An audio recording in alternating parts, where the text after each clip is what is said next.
Denny Hamlin and Michael Jordan's 2311 Racing, along with Front Row Motorsports, have secured a major legal victory against NASCAR. The teams filed a lawsuit challenging NASCAR's charter system, alleging anti-competitive practices and monopolistic behavior. U.S. District Judge Kenneth D. Bell granted a preliminary injunction allowing 2311 Racing and FRM to compete as chartered teams in the 2025 season. This decision also permits the teams to purchase charters from Stewart-Haas Racing, which recently ceased operations. Denny Hamlin, co-owner of 2311 Racing, didn't hold back his excitement. He took to social media posting, "Yes!" Hamlin followed this with a GIF from the 2006 film The Pursuit of Happiness, depicting Will Smith's character overwhelmed with emotion after securing a significant job opportunity.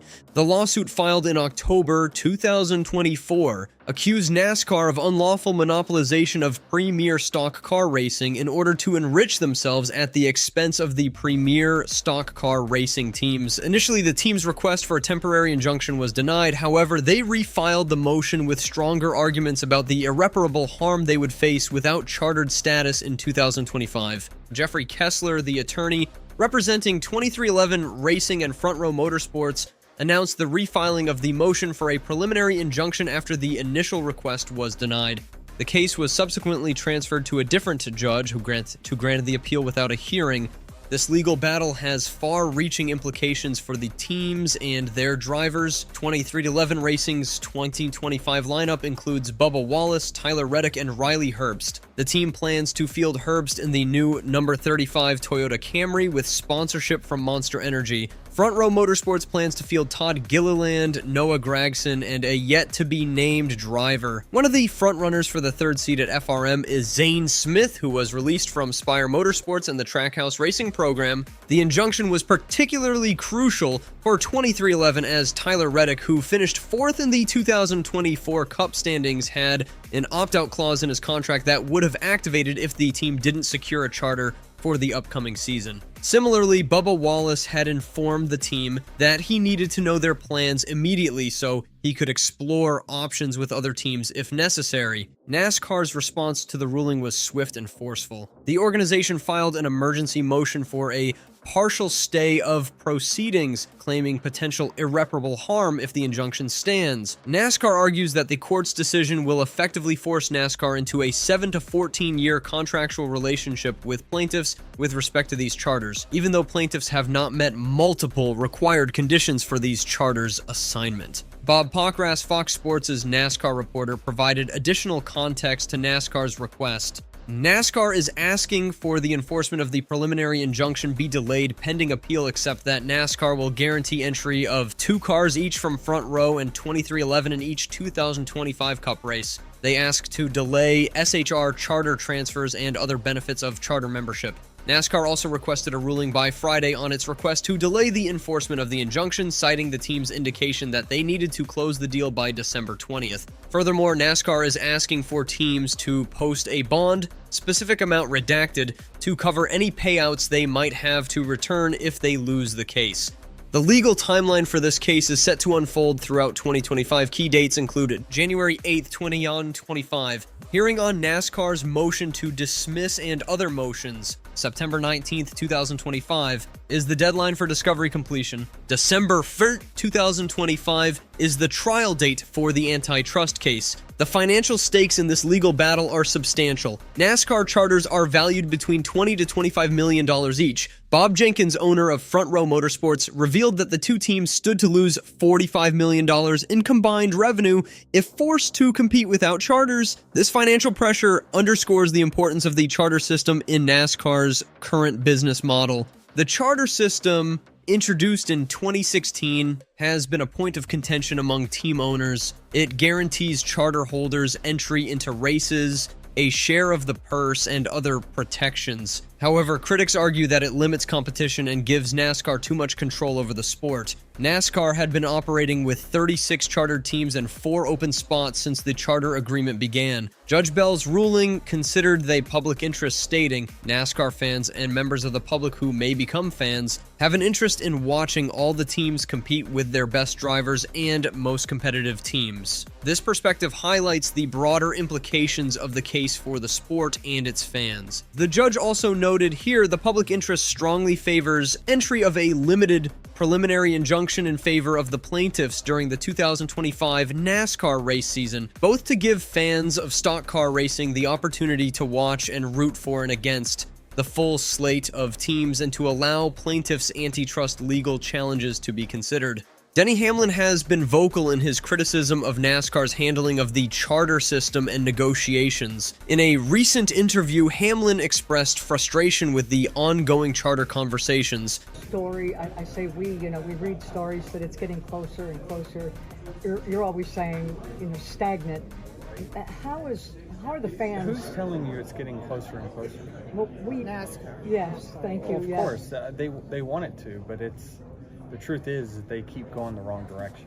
But then you're saying stagnant, and you're on the other side. We're getting both, But you're telling the truth, and it's negotiation. I believe I am from our standpoint, but it's... Hamlin's comments reflect a growing divide between some team owners and NASCAR leadership over the direction of the sport and its business practices. He suggests that while NASCAR may be portraying progress in negotiations, the reality from the team's perspective is quite different. The 44-year-old NASCAR driver and team owner didn't stop there.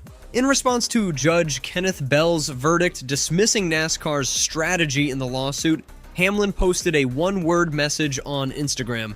Fact: this came after the court denied NASCAR's allegation of limiting its ability to argue its case regarding the transfer of Stewart-Haas Racing charters. The ongoing legal battle and Hamlin's outspoken criticism have sent shockwaves through the NASCAR community. The outcome of this case could potentially reshape the relationship between NASCAR and its teams, altering the power dynamics of the sport for years to come. As the case progresses, all eyes will be on the courtroom and how this legal drama unfolds. The implications extend beyond just 23XI Racing and Front Row Motorsports, potentially affecting all teams in NASCAR's top series. The debate over the charter system, revenue sharing, and NASCAR's control over the sport is likely to intensify as more details emerge during the discovery process. For now, 23XI Racing and Front Row Motorsports have secured their ability to compete as chartered teams in 2025. But the long-term outcome remains uncertain. The possibility of unwinding charter transactions adds another layer of complexity to an already intricate legal and business situation. NASCAR's emergency motion and claims of potential irreparable harm underscore the high stakes involved. The organization is concerned about being forced into long-term contractual relationships and the disclosure of confidential information that could weaken its position in the antitrust case. NASCAR stated in its filing, on top of that, this court's order permitting plaintiffs to race under the 2025 charter terms will inflict irreparable harm on NASCAR. For example, it requires NASCAR to disclose confidential information to plaintiffs, an action that is inherently irreparable.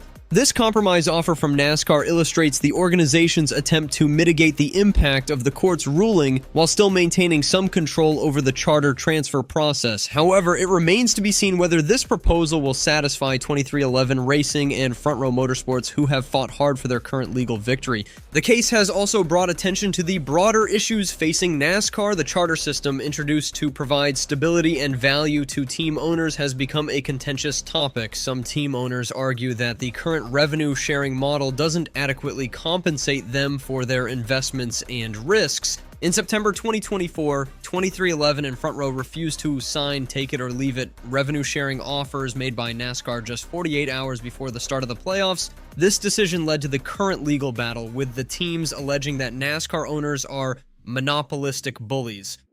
Judge Bell's criticism of NASCAR's late request to delay the injunction sheds light on the legal strategies at play. The judge argued that NASCAR could have raised these points during initial proceedings, suggesting that the sanctioning body may have underestimated the strength of the team's case or the court's willingness to grant the injunction. The court's acknowledgement that 23XI Racing and FRM could be required to sell the charters back to NASCAR or another approved team if they lose the antitrust case introduces an element of uncertainty into the team's future plans. This possibility of unwinding charter transactions could impact team strategies and investments in the coming season. The public interest aspect of Judge Bell's ruling is particularly noteworthy by considering the fans' desire to watch all the teams compete with their best drivers and most competitive teams. The court has signaled that the health and competitiveness of the sport as a whole are factors in this legal dispute. Denny Hamlin's ongoing criticisms of NASCAR's direction and decision-making processes have positioned him as a vocal advocate for change within the sport. His comments about the charter negotiations suggest a deep-seated frustration with the current system. It depends on who you ask, but certainly I feel like, yeah, there's probably a handful of teams that are just happy to take any deal that they can get, and there's others with, you know, some business sense that says this is. If you enjoyed the video, please like, comment, and subscribe to our channel to stay updated on upcoming content.